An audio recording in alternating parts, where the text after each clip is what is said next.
ನೀವು ನೋಡ್ತಾ ಇದ್ದೀರಾ ಜನಸೇವಾ ಕನ್ನಡ ಟಿವಿ, ಇದು ನಿಮ್ಮ ವಾಹಿನಿ.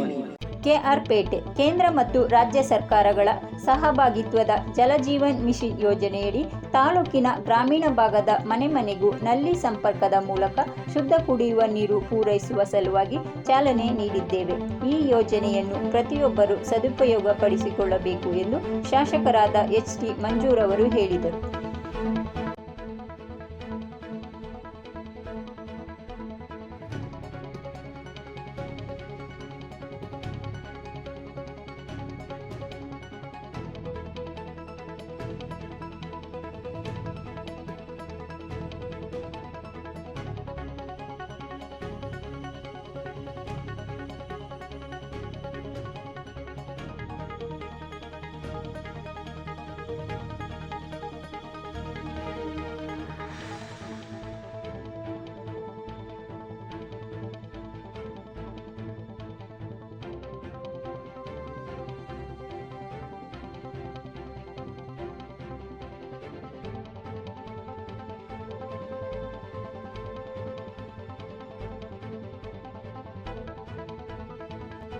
ಸಬ್ಸ್ಕ್ರೈಬ್ ಬಟನ್ ಮೇಲೆ ಕ್ಲಿಕ್ ಮಾಡಿ ಹಾಗೂ ನಮ್ಮ ಹೊಸ ವಿಡಿಯೋ ನೋಟಿಫಿಕೇಷನ್ಗೋಸ್ಕರ ಪಕ್ಕದಲ್ಲಿ ಕಾಣುವ ಬೆಲ್ ಬಟನ್ ಮೇಲೆ ಕ್ಲಿಕ್ ಮಾಡಿ ಹಾಗೂ ಲೈಕ್ ಮಾಡಿ, ಶೇರ್ ಮಾಡಿ, ಕಮೆಂಟ್ ಮಾಡಿ.